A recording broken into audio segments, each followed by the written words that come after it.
Hello, everyone, and welcome back to our next webinar in the Big Data series. And today we're going to be talking about data literacy for artificial intelligence and the data-driven organizational growth.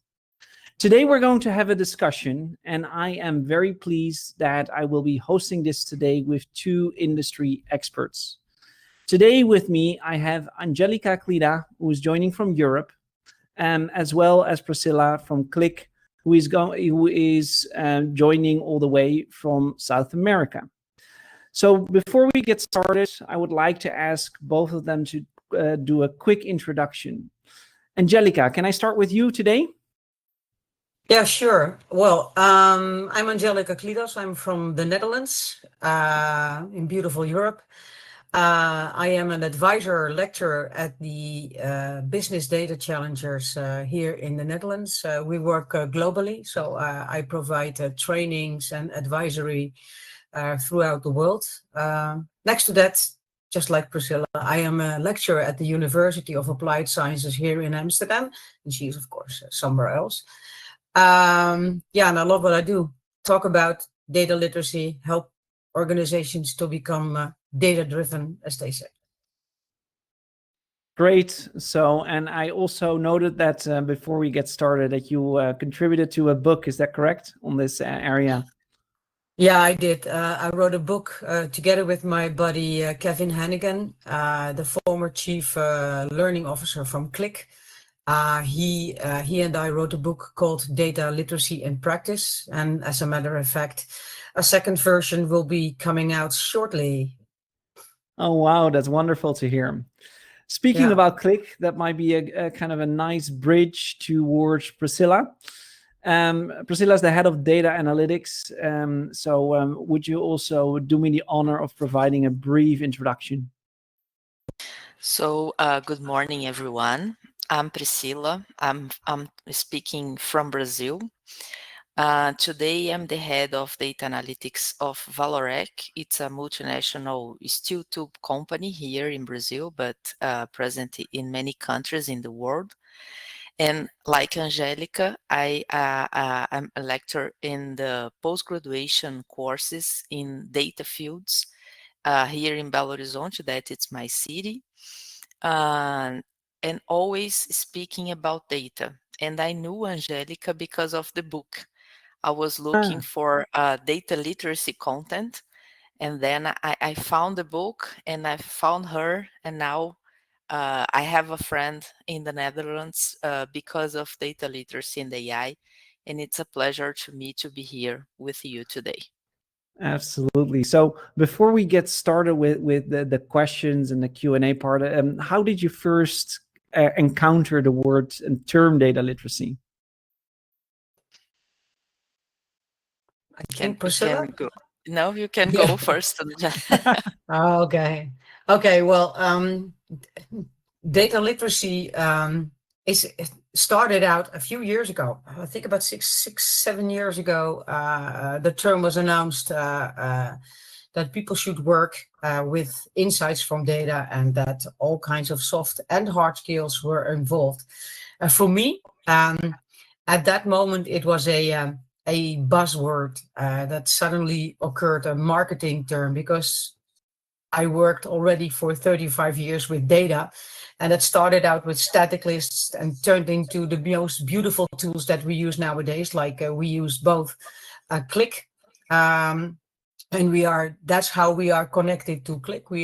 I am a partner ambassador, and Priscila is a luminary, a Qlik luminary, but we both are also Qlik educator ambassador. So we use the program of Qlik in our classrooms. So when we started in the early days, we said BI or analytics is a cyclic process. It never stops. It always continues, because you do something, you measure it, you work with it, and from there you improve, and just like the Deming circle. And suddenly 7 years ago, the term came above the water. And at the beginning, it didn't make sense to me, just like AI literacy is now, because I used it already for a long time. I was giving trainings to the former company where I worked as a data leader. And I thought, okay, well, after a year or so, I started to embrace the title because it was hyped, just like AI literacy is hyped at the moment as well. But I truly believe that everything comes together in the word data literacy. Maybe even not literacy because that means reading, right? I think it's more than that. But okay, we embraced it and now we work with it. And I think it's good to help us from the technical point of view and the soft skill point of view. And you know how I use the Mr. Miyagi analogy for that. We need to balance things out and to become proficient in the things that we do. Absolutely. So you already mentioned quite of some of the words, so I think it's good to kind of dive in right away because we have a lot to discuss and only very limited amount of time. So you already mentioned some of the keywords, which is obviously the future of AI. I think you also already mentioned AI literacy. To what extent, and maybe let's start with Priscila next, do you envision the future of AI, data literacy, and how do we see this evolving in the next few years? Thanks. It's just to continue from where Angelika stopped. I work with data for 23 years, 24 years. And in 2018, I was in a health insurance company working with Qlik and creating data lakes, creating dashboards on Qlik. And we had more than 120 dashboards on that time. So it was amazing because sometimes our users didn't want to use the tool. They wanted to use the Excel spreadsheets that they were used to work with. And a friend of mine wrote to me, Priscila, take a look at this term. So it was data literacy. And I started to study with what we had in the market on that time. And I thought that was the thing that I was missing when creating my data products. Because we create something for someone to have a better life, to start to think, to analyze, to work with data in a better way, to use less time to get the data and to see the results. But we don't teach them. They don't have the knowledge of how to do that in the best way possible.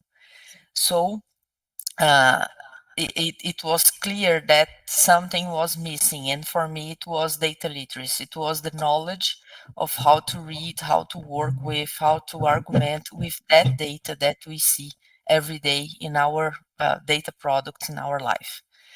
So from that time to today, many of the AI came to us. So it's not just to use the diagnostic analysis, but we started to work to the future to predict something. So this is our future in data.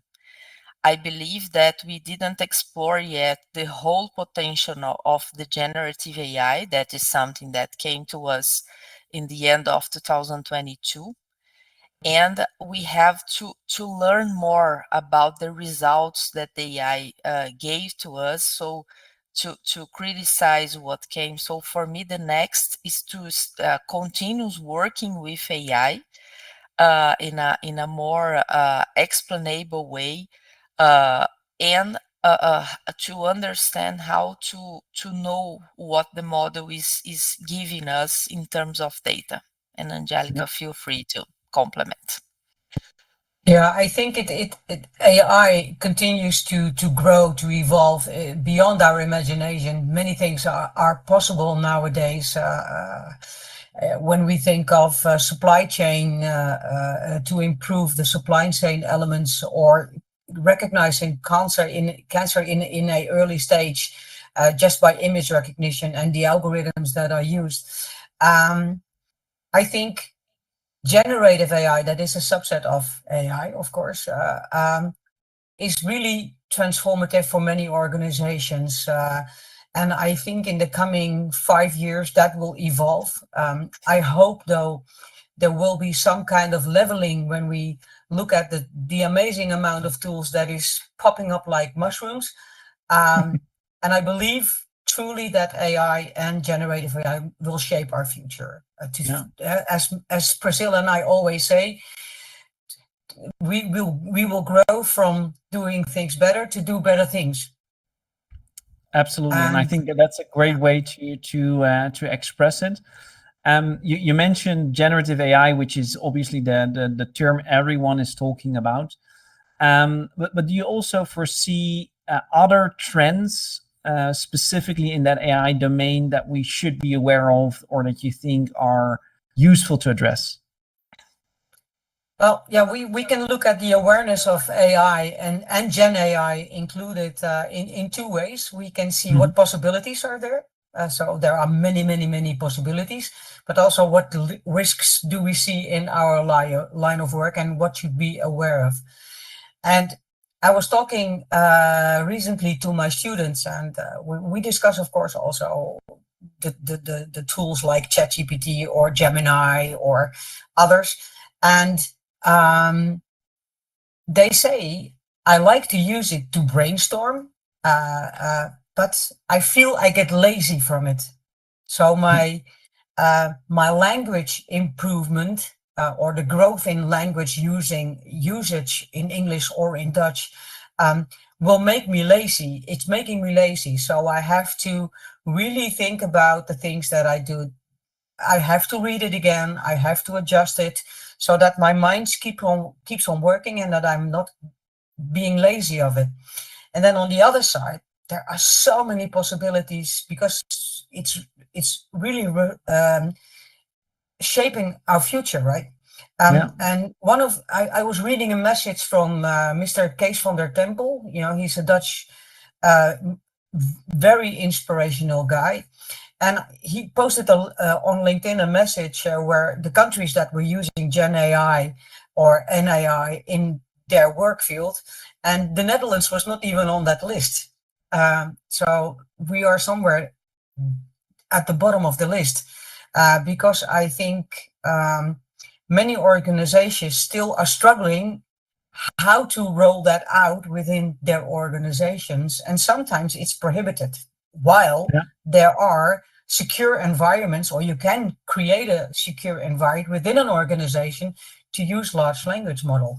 I know Priscilla said something, and maybe she can talk about it.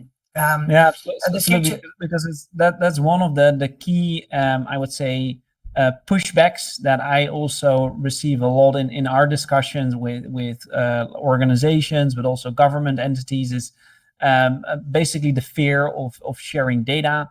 The fact that it looks like it's an expensive solution in many cases.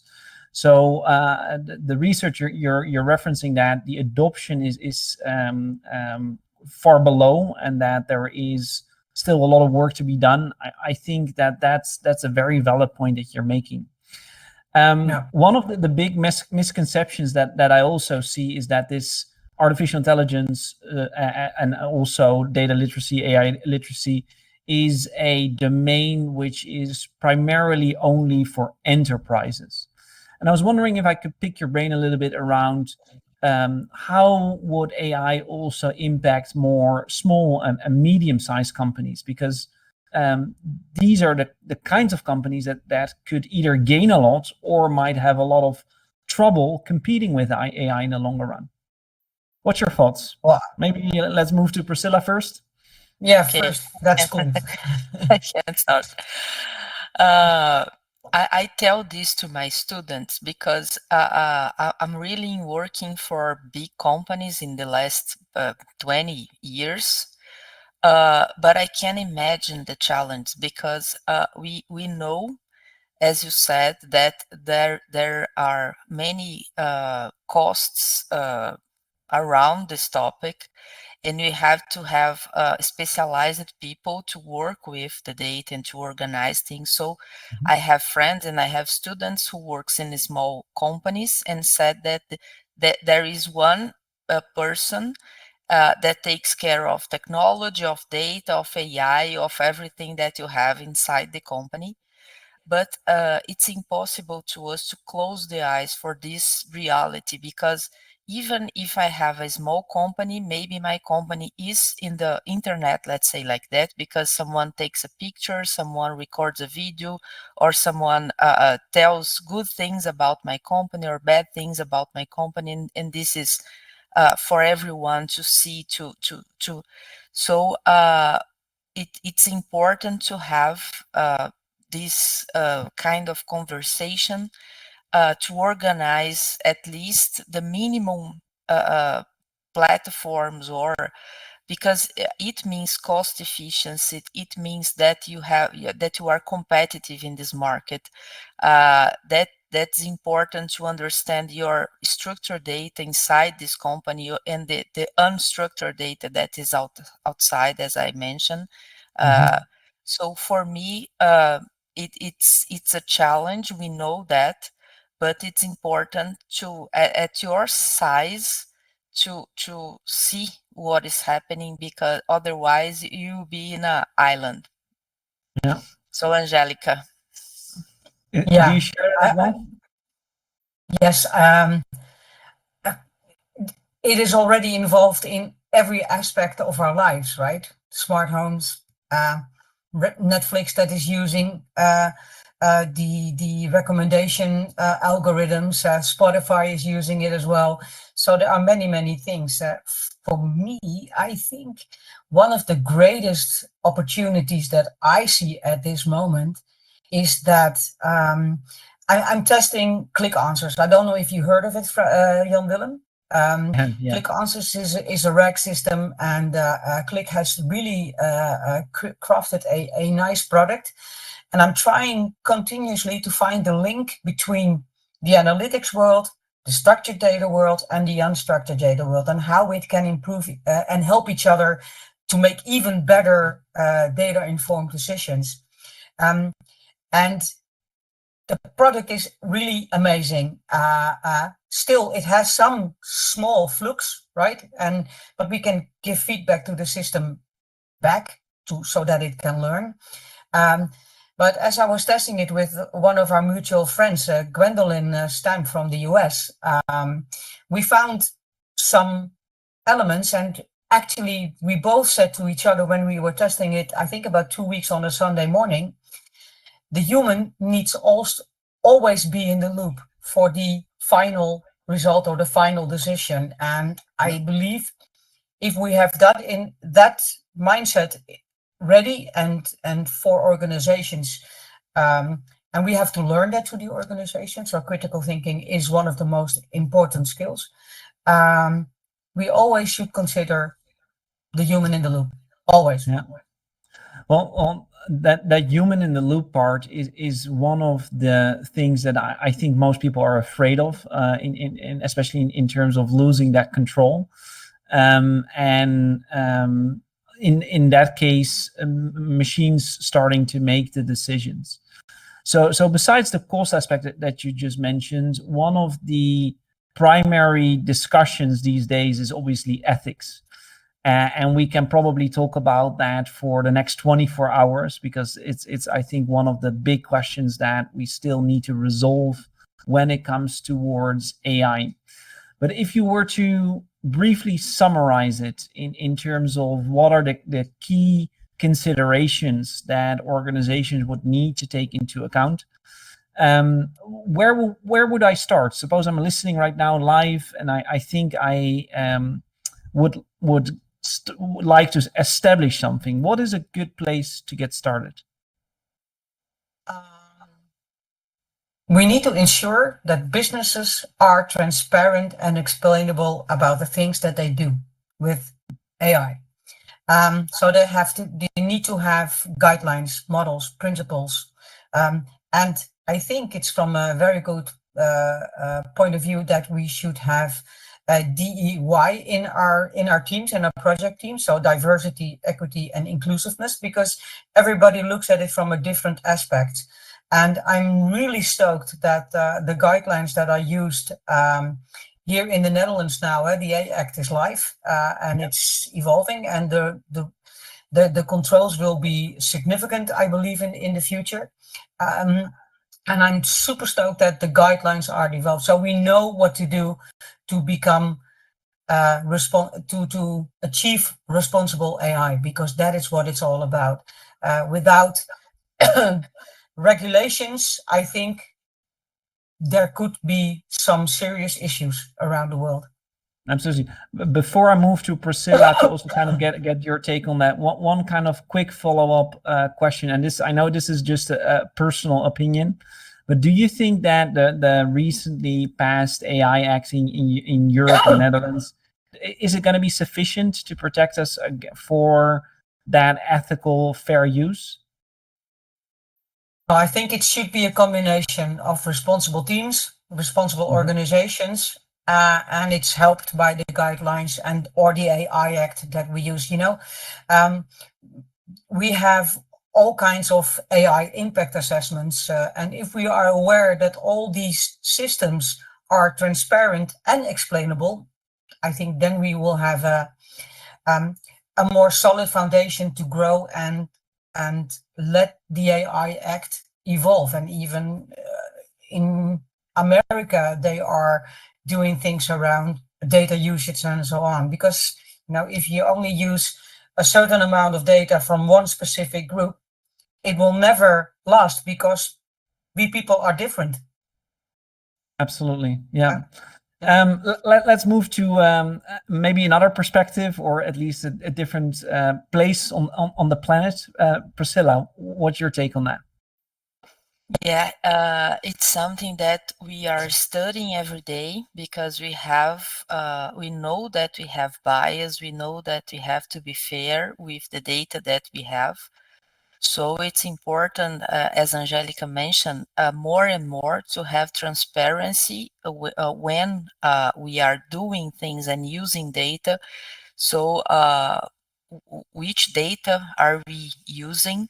What are the models doing, and what are the results, and what we are going to do with that result? So it's something that we are talking a lot. It's not just to get the result and take the action, or not to automatize the process with that result without testing and explaining and showing, because we know that our data could have bias. So this is something that we are really taking time, because it's not just to create the artificial intelligence and to use the generative AI models.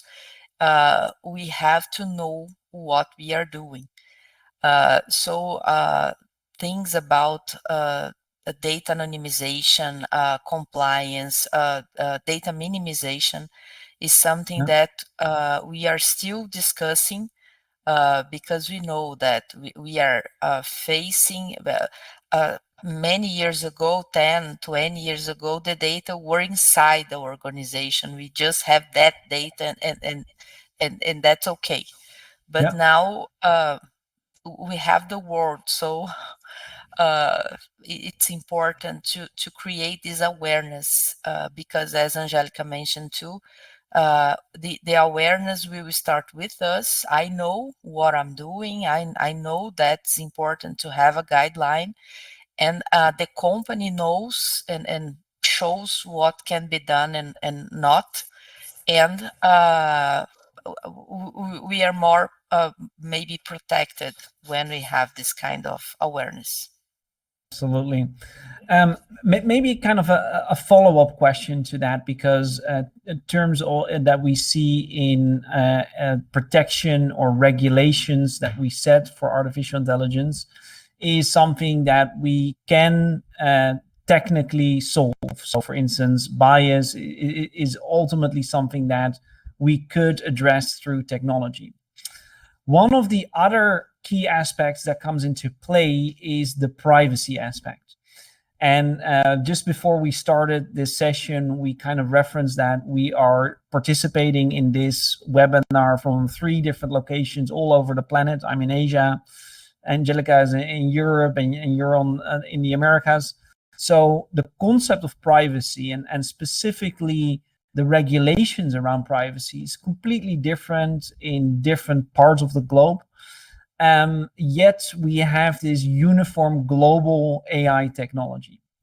So how can we ensure that within that scope of the technology, we can still effectively safeguard and balance the data privacy on the one hand, whereas at the other part, we would like to really embrace and leverage this AI technology for further growth? Maybe let's start again with Priscila to kind of build upon your previous answer, and then I'll move to Angelika for this. Yeah, for me, it's something that we are talking here.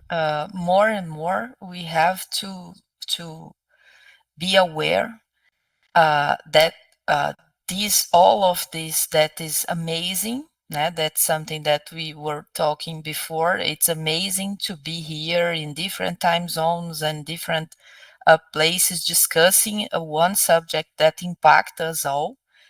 We have to know the guardrails. It has to be known by everyone too.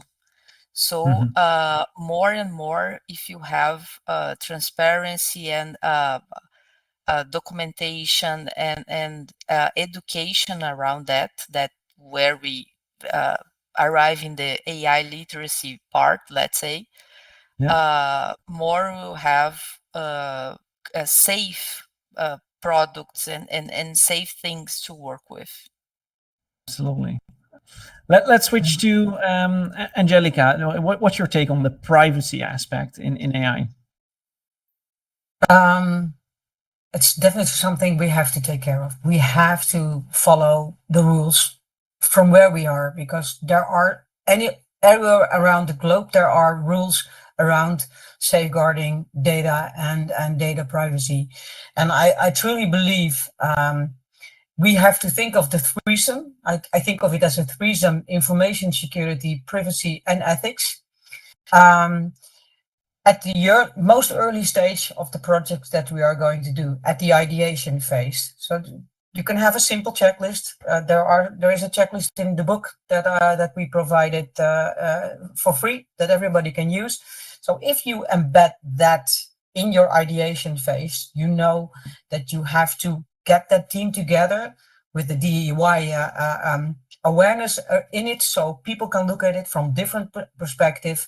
So it should not solely be only on the technical side. No. It should be broad. We have to include a lot of people into our project when we do those kind of things, and from there grow and let the guidelines follow the track, and so that you can be transparent at the end.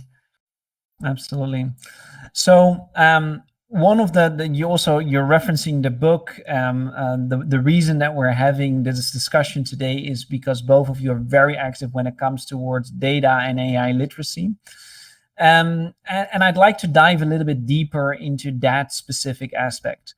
So as both of you know, I also do a lot of sessions and conferences and lectures. And one of the things that I always like to ask when I am in front of a new group is, who's using these AI tools, and you can see 99% of people is raising their hands. And then I always ask, who can explain to me how it works? And then either the room is completely silent, or maybe one or two hands go up. But we are all, the analogy I'm always driving is, we are all driving this car without knowing how it's wired, how it works, what is happening in the back end. And that brings me to the topic of literacy, because literacy, as one of you just mentioned, is understanding, it's being aware, it's knowing how things are done.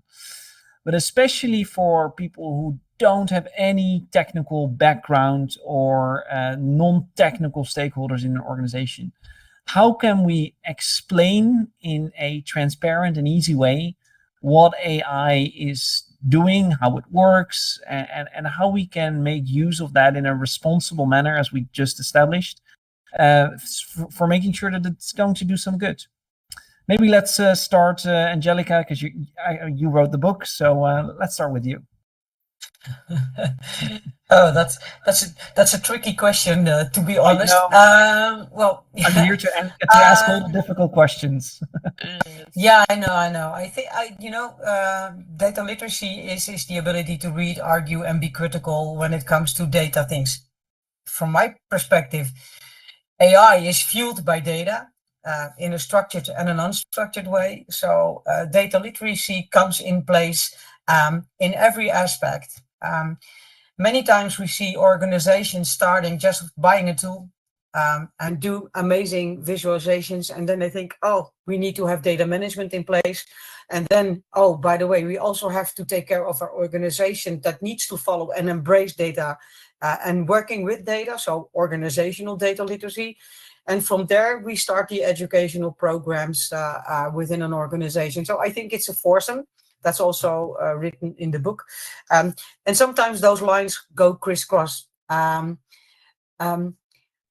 When you have the ability and a program in place to embrace data literacy, and AI is for me included in this whole subject, and you work on a program and help people educate, do innovative projects, set up innovation lanes, do hackathons, have mentoring programs, switch roles sometimes because that can give you some new knowledge. I believe we have a program that can be successful for companies, because if they don't, and if they don't embrace the new era of data and AI, they will fall behind at the end. Definitely. Yeah. Absolutely. I hope that answers your question a little. It does. Yeah. Maybe let's switch to Priscila for a moment to kind of see if she would like to add something. Yes, this is something that I could talk for 24 hours too, because it's going to be a long show today. Yes. As you said, for example, when I worked for the health insurance company, all the executives and the C-level of the company were physicians, and then most of them. And then it's something that we know that the background of these people are not to use data and to use AI and to criticize the results of the data and AI.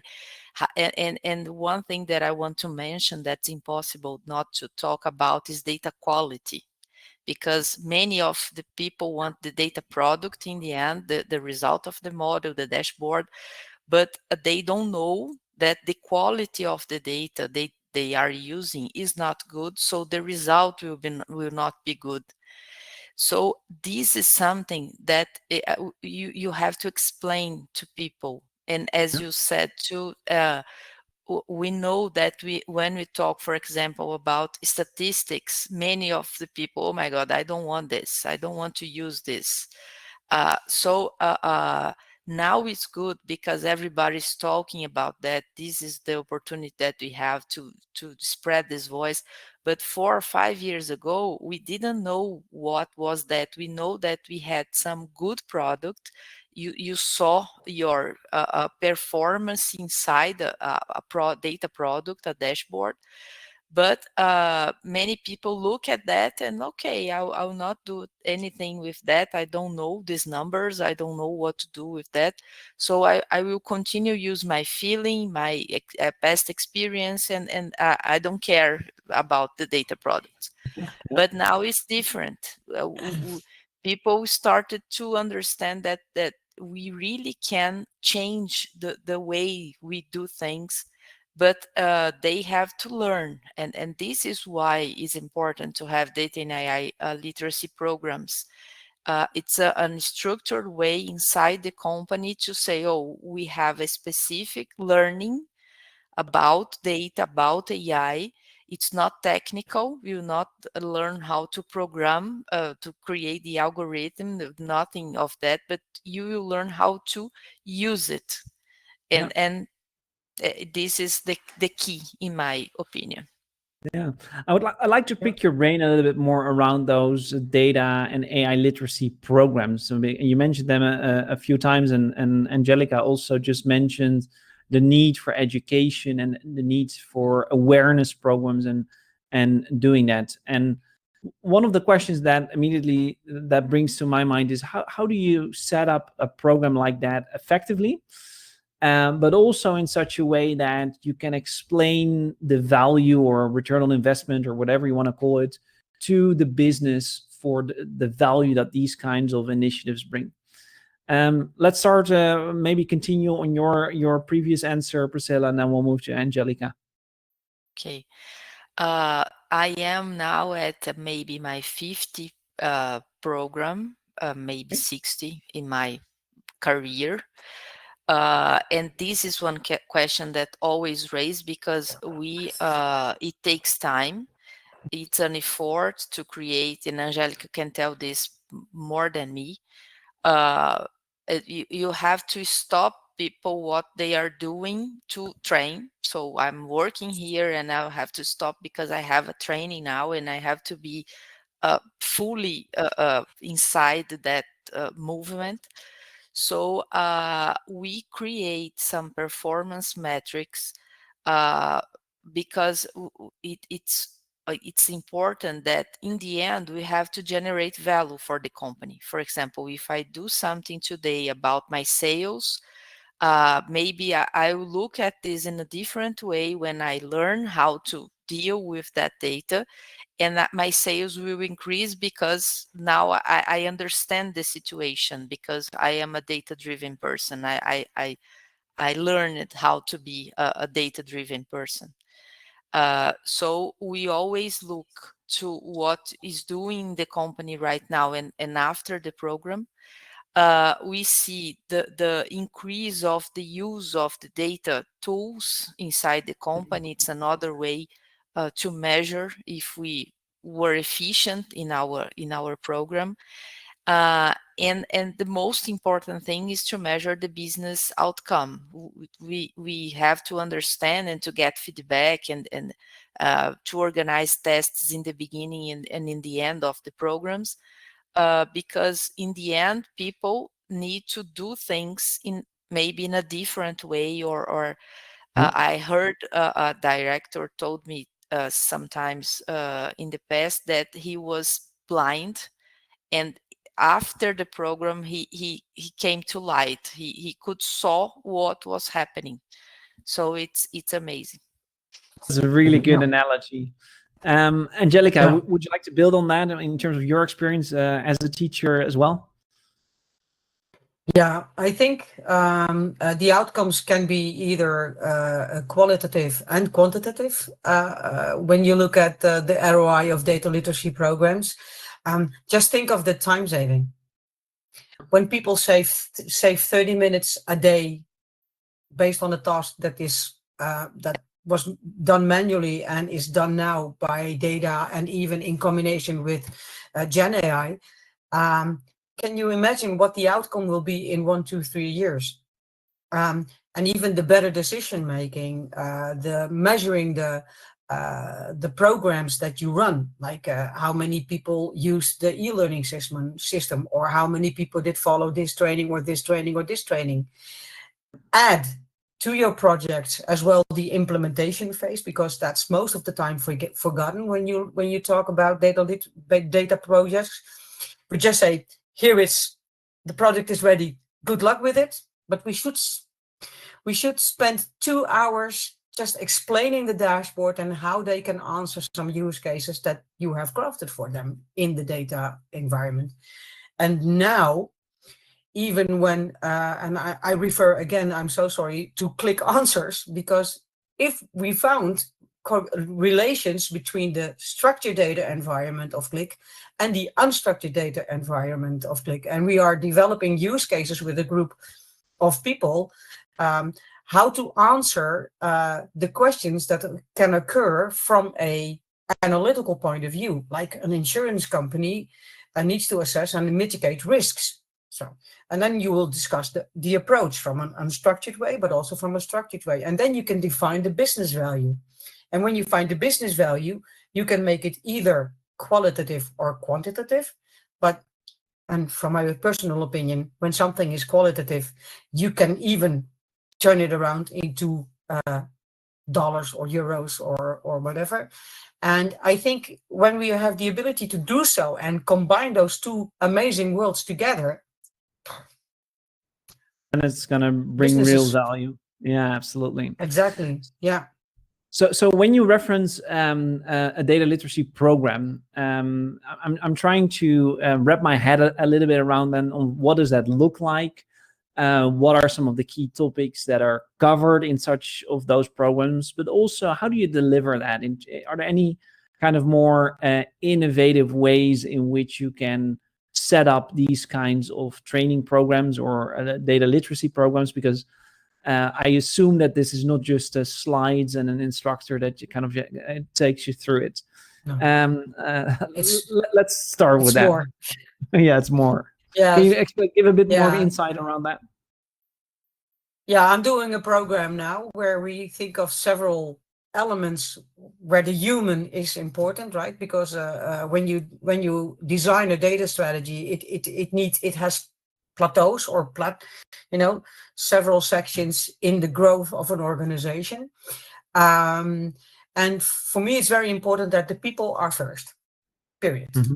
Technology can follow later, so you see many organizations start with the technology aspect and then 2 years later, we have to think about the human. No, the human needs to be first. And that can vary by mentorship, peer learning, learning networks, communities of practice. It could be personal learning plans. It could be cross-functional teams that you can learn from each other, but even switch roles, as I earlier mentioned. And I love the gamification of everything that I do. So I have my data escape rooms. More the gamification part. It's interactive learning. It's when fun is involved in learning, people learn better. Period. Yeah. So and the data escape room is something. Or is it in the form of competition, or is it kind of like a challenge? What is the most effective? It could be solving a puzzle together. That's the data escape room approach, where you have to solve a problem for something. I have two games that I use in my programs, and people have to work together. It's group of 4 or a group of 5, and people have to divide tasks, speak the same language, and solve a problem. Yeah. And working together is a soft skill. Communication is a soft skill, but also a leader who is actually not a leader in the real world has to embrace the element that he needs to take care of the people that have to work together. So, and they always tend to fall in the same pitfall every time, and that is that everybody is doing the same tasks, while you have to divide your tasks to solve the problem, just like in businesses. And the other part of gamification is that in every training that I do at school or at in my commercial lectures, I always have games inside, polls to get discussions going, or brainstorming elements that can help a manager to find the problems and the ideas that people have. It could be anything. Absolutely. Yeah. Good. I'd like to switch to Priscila for this, because I know you're also doing a lot of education. So also wondering how you structure your educational data literacy and AI literacy programs using more modern techniques. Yes, it's the same. We believe that it's impossible today to learn just to it's important to have maybe recorded videos, recorded trainings, and this is part of this whole program. But we know that to transfer this knowledge in a faster way, we have to put emotion in the things that people are doing. So to challenge it's important. To have a challenge is important, and we are doing a lot of datathons or hackathons with data. That is something that Angelika does a lot too, because we know that we have a lot of questions inside the companies that can be answered with data. So we try to pick some of these companies' problems, real questions, and organize teams to answer that questions using the data and using the techniques that they learn during the trainings. So we do many things like we create data visualizations and organize data storytellings, and this is something that maybe people don't know until today how to read the dashboard, how to compare things. We use statistics, we use bias. Now we teach about, we have bias, we have more than 200 bias, and we know that we use it unconsciously when we are dealing with data. How to make questions. So it's important to give this gamification or this, because it's so boring to do a training that someone is speaking, and someone is just, we know that we have a lot of things to do today. So it's important to have these things that we call the attention, that will engage people to continuous, because it's not 1 week or 1 day. It's something that happens, and it takes time to learn a new competence. So it's always giving some kind of challenge to solve. Absolutely. So before we continue with the next question, I know that we're slowly already moving towards the end of the hour, but I do also know that we have a lot of people live with us today. So if you have any questions for either Angelika or Priscila, I'd like to call upon our audience that if you have any questions, please put them into the Q&A box, which you see on the live portal on your left-hand side. And then towards the end, in around 5 or 10 minutes, I will also moderate some questions from the public, if that's okay with my guests today. But if you have any pressing questions, that's obviously the benefit of being live. Moving back to our discussion, what we generally see with generative AI is that it's used at all the layers and of the organization. And data literacy is not just important for any specific layer.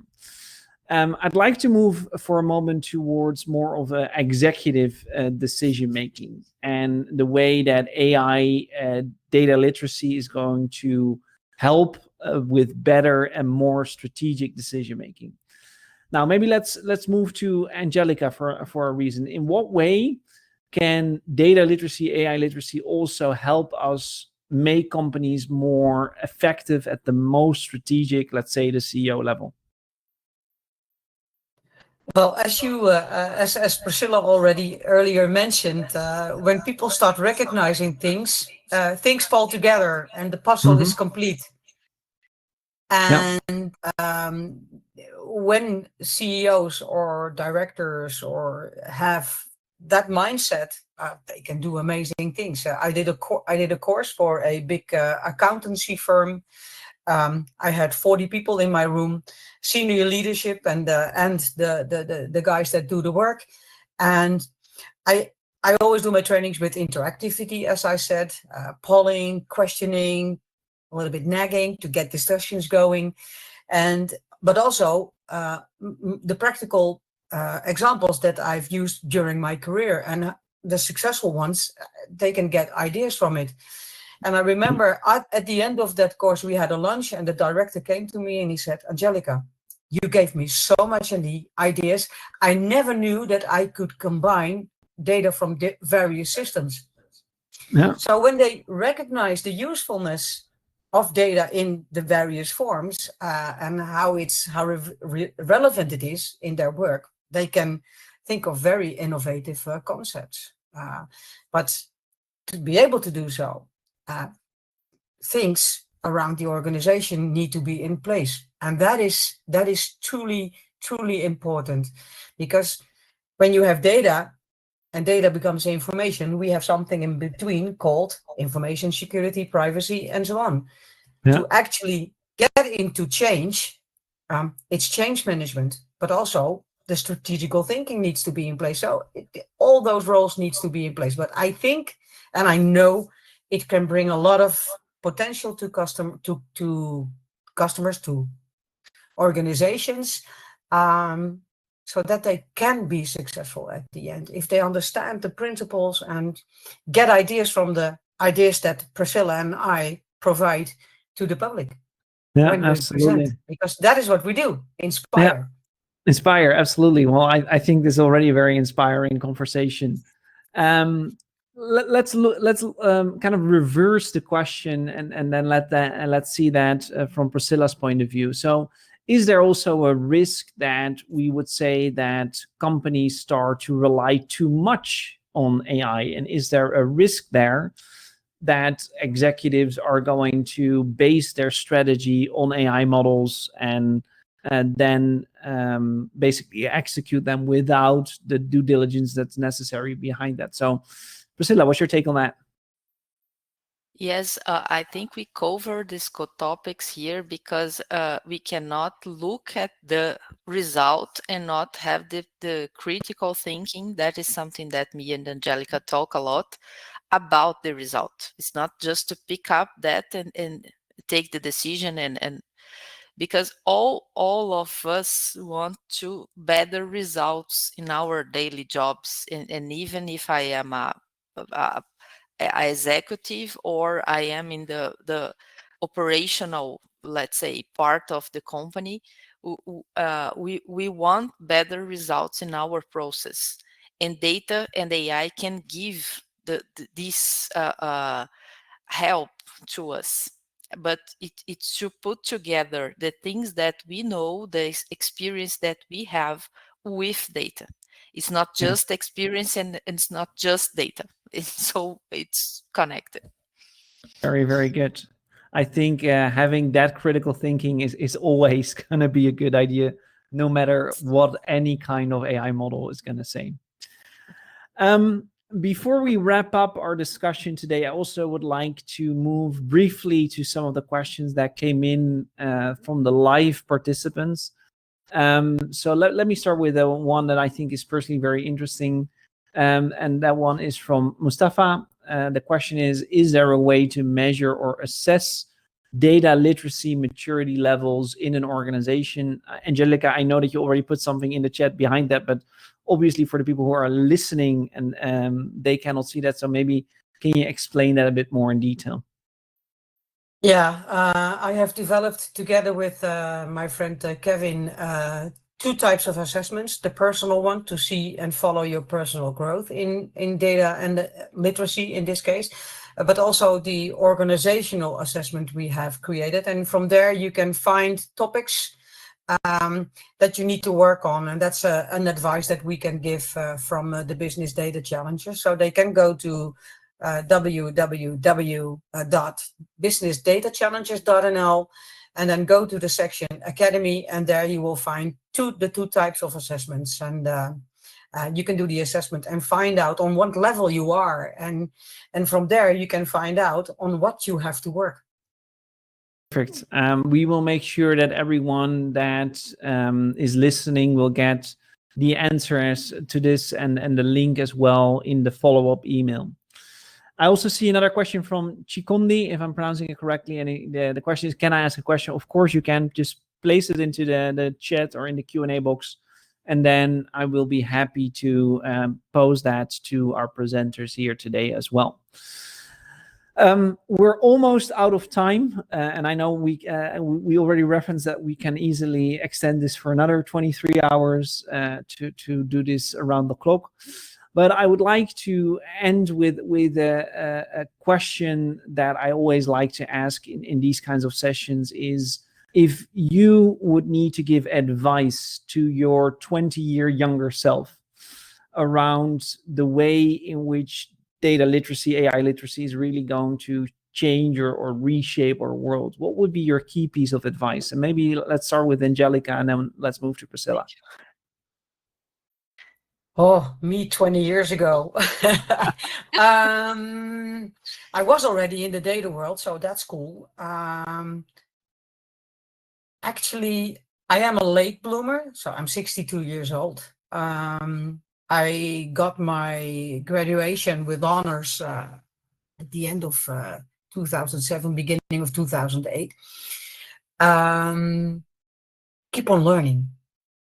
Keep on learning in the things that you are interested in, and I truly believe in the ikigai aspect. That's from your area, Jan-Willem. Yeah. If you find something that you are passionate about and you're good at it, and you can earn your money with it, how cool is that? And that is what I'm doing. Spread your wings and fly. Very, very good. I think that's very inspiring, and I especially the keep on learning part is something I fully agree with. Priscila, the closing words are for you. Yes, believe in data. Data can show us things that maybe we don't know. So I always say that. And Yeah. thank you. Thank you so much. I believe in data, keep learning. I think that those are two very good pieces of advice to end this session with. Angelika and Priscila, I would like to thank you both so much on behalf of myself, but also Enterprise Big Data Framework, for making your time available and to share your wisdom with our audience today. It's been a really good session, and I would say we should do this again somewhere in the future. Yes. Thank you. Thank you Always. a lot. Thank you, Thank for you, your my time. friend.